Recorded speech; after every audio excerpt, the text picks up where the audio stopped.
पत्रकार परिषद होत असताना आपण सारेजण उपस्थित होता। एक तासभर पत्रकारांच्या सर्वच प्रश्नाला मी अतिशय सौहार्दपूर्ण वातावरणामध्ये उत्तर दिलं। त्याच वेळेला शावा संघटनेचे काही सहकार्य आले आणि त्यावेळेला त्यांनी निवेदन देत असताना काय झालं ते आपण सर्वांनी मिळून पाहिलं। त्यानंतर त्यांनी ते पत्ते टाकले तरी सुद्धा मी शांतपणे त्याचं उभं राहून निवेदन घेतलं। एक सभ्य राजकारण म्हणून माझ्याकडनं जे करणं अपेक्षित होतं ते अपेक्षेपेक्षा जास्त सौहार्दाच्या वातावरणामध्ये मी केलं। उठताना निवेदन स्वीकारल्याच्या नंतर धन्यवाद म्हणून सुद्धा मी केलं। त्यानंतर मग मी खाली गेलो, पुन्हा लातूर शहरांतील बुद्धिवंत आणि वेगवेगळ्या क्षेत्रातील नामवंत यांच्याशी इंटरॅक्शन ठेवण्याचा कार्यक्रम होता। तो सुद्धा जवळपास मी 1.5 तास केला। त्यांनी कृषी क्षेत्रांतील, शिक्षण क्षेत्रांतील, वैद्यकीय क्षेत्रांतील, वकिलांचे, डॉक्टरांचे वेगवेगळे प्रश्न होते, त्यालाही सविस्तरपणाने मी उत्तर दिले। त्यावेळेला बाहेर काय घडलंय मला माहित नाही, पण आपल्या मार्फत ज्यावेळेला घडलेलं समजलं त्यावेळेला मी कडक शब्दामध्ये त्याचा निषेध केला। राष्ट्रवादी काँग्रेस पक्ष अशा कधी कधी करत नाही। जे काय घडलेलं आहे ते अत्यंत चुकीचं आहे। माझी स्पष्टपणाची त्या संदर्भातली भूमिका आहे। सूरज चव्हाणांवरती काय कारवाई होणार आहे का? कारण ज्या पद्धतीने पक्षाकडून म्हटलं जातं की बाबा आम्ही असं समर्थन करत नाही, मात्र ते कृतीतून दिसणार आहे का? बघू ना, त्यांना आज राष्ट्रीय अध्यक्षांनी बोलवलेलं आहे। सूरज चव्हाण रात्रीकडे गेलेले आहेत।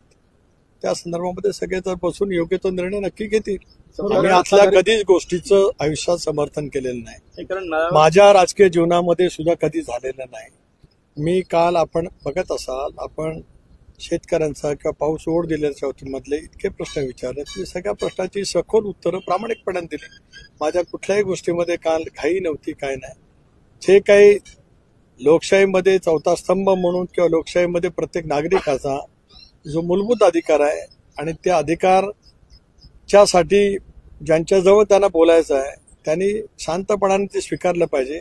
या भूमिकेतून माझा कालचा संबंध लातूरमधला माझा सगळा वेळ त्या संदर्भात होता। पडलं तर असं म्हणलं की लोकशाही मार्गाने आम्ही आंदोलन करत होतो, कृषी मंत्र्यांचं जे काही केलं त्याची ती लोकशाही मार्गाने आम्ही दिलेली प्रतिक्रिया होती। त्याला अशा मग त्याच्याबद्दल मी कुठे आक्षेप घेतला? एक ऐका, आपण तिथे होता। काय मार्गाने केली, काय मार्गाने नाही केली, माझं एकही त्याच्याबद्दल आताही काय म्हणणं नाही। निवेदनं देण्याची आणि निवेदनं स्वीकारण्याची सुद्धा पद्धती आहे, पण त्या सगळ्या पद्धतीला बाजूला सारं जरी केलं गेलं तरी मला त्याच्याबद्दल आक्षेप बिलकुल नाही। एवढं सगळं त्या मोठ्या आवाजात बोलत होते, सगळं काय बोलतो, मी शांतपणे ऐकलं।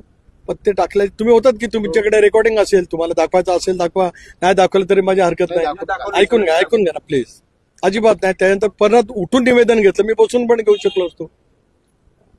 शकलो असतो, पण मी उठलो याचा कारण की त्या निवेदनाला मला रिस्पेक्ट करायचा होता। एक लक्षात घ्या, मी 25 वर्ष आमदार राहिलो आणि 10 वर्ष आता लोकसभेचा खासदार आहे, राज्यसभेचा नाही, लोकसभेचा निर्वाचित झाला आणि त्याच्या प्रदेश अध्यक्ष आहे। त्याच्यामुळे मी रिस्पेक्ट केला। निवेदन तेवढं पत्ते टाकल्याच्या नंतर सुद्धा मी उभं राहून स्वीकारलं आणि धन्यवाद मानले। आता याच्यापेक्षा माझ्याकडून काय पाहिजे? जे मी सांगितलं मगापासून 4 वेळा, जे घडले ते चुकीचं आहे, योग्य घडलेलं नाही। राष्ट्रवादी काँग्रेस पक्ष त्याचं कधीही समर्थन करणार नाही। धन्यवाद। समज देण्यासाठी बोलवलं, तुम्ही समज दिली का सर?